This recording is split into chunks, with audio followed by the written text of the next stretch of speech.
पाकिस्तान के बीच में जो तल्खी है, जो दरार लद्दाख में जारी विवाद को लेकर भारत और चीन के बीच में आ गई है, उसके बाद से अमेरिका का रुख बिल्कुल क्लियर है कि वो हर हाल में भारत के साथ खड़ा है, जिसके लिए संभवतः जो अमेरिका के पास दो मुख्य बड़ी वजह है, वो है कोविड जैसी महामारी और दूसरा साउथ चाइना सी।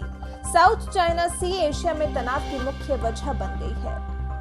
चीन, ताइवान, अमेरिका, इंडोनेशिया और वियतनाम की नौसेना लगातार यहां गश्त कर अपना हक जताने का प्रयास कर रही है। ऐसे में सबसे मजबूत देश तो यहां चीन और अमेरिका ही है। तो अब सवाल ये कि जिस हिसाब के रिश्ते चीन और अमेरिका के बीच में हैं, अगर ये आगे जाकर और तल्ख होते हैं, युद्ध जैसा माहौल बनता है, तो अमेरिका को किसका साथ मिलेगा और चीन के साथ कौन जाएगा? तो इसके लिए सबसे पहले तो आपको बताते हैं कि साउथ चाइना सी है कहां।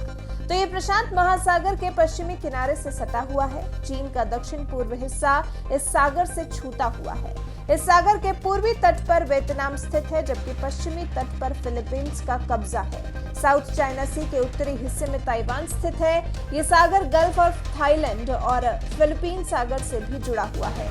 चीन का दावा है कि साउथ चाइना सी का 80% हिस्सा उसका है और उसके बाद ये इलाका खास इसलिए है क्योंकि ये दुनिया के कुछ सबसे व्यस्त समुद्री मार्गों में से एक है। इस रास्ते से दुनिया के कुल समुद्री व्यापार का 20% आवागमन होता है, जिसकी कीमत करीब $5 ट्रिलियन के आसपास है। ऐसे में जिस देश का हक इस इलाके पर ज्यादा होगा, वो आर्थिक और सामरिक रूप से शक्तिशाली बनेगा। तो लड़ाई इसी बात की है कि ऐसे इलाके पर अपना हक आखिर कौन सा देश जता पाएगा।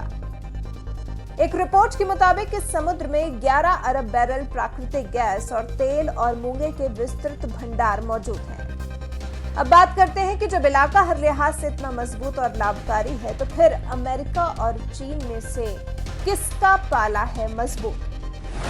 फिलीपींस अमेरिका का साथ देने के लिए है मजबूर। माना जा रहा है कि जंग छिड़ने पर फिलीपींस पर अमेरिका का अधिकार होगा, मतलब कि यहाँ की सरकार अमेरिका की किसी भी बात को मानने से इनकार नहीं कर पाएगी, क्योंकि फिलीपींस की सेना भी कमजोर है और विदेश नीति भी ठीक नहीं है।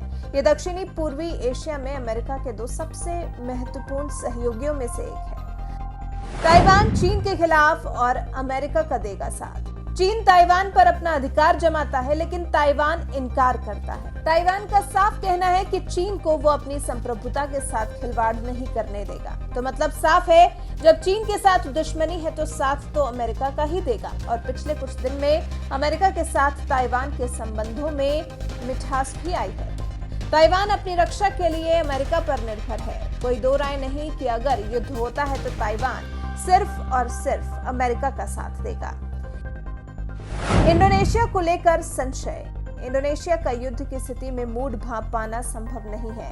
हालांकि इंडोनेशिया और चीन के द्वीपों में विवाद भी है। कुछ दिन पहले ही इंडोनेशिया नौसेना ने अपने जल क्षेत्र में 3 दिन में घुसी चीनी तटरक्षक बल की नौका को भी खदेड़ा था। वहीं इंडोनेशिया चीन की मुद्रा युआन का उपयोग भी बढ़ा रहा है, तो जिनपिंग की महत्वाकांक्षी बेल्ट एंड रोड इनिशिएटिव का हिस्सा भी है। तो इंडोनेशिया को चीन की जरूरत भी है और नहीं भी। तो युद्ध की स्थिति में इंडोनेशिया कौन सा पाला चुनेगा, ये कहना मुश्किल होगा।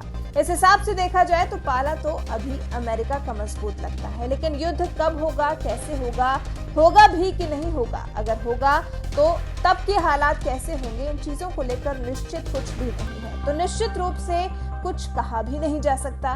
लेकिन हमारा आपसे एक सवाल है, अगर साउथ चाइना सी को लेकर आगे भविष्य में युद्ध होता है, तो आपके हिसाब से जीत किसकी होनी चाहिए? कौन से देश को किसका साथ देना चाहिए? हमें कमेंट कर अपनी राय जरूर बताएं।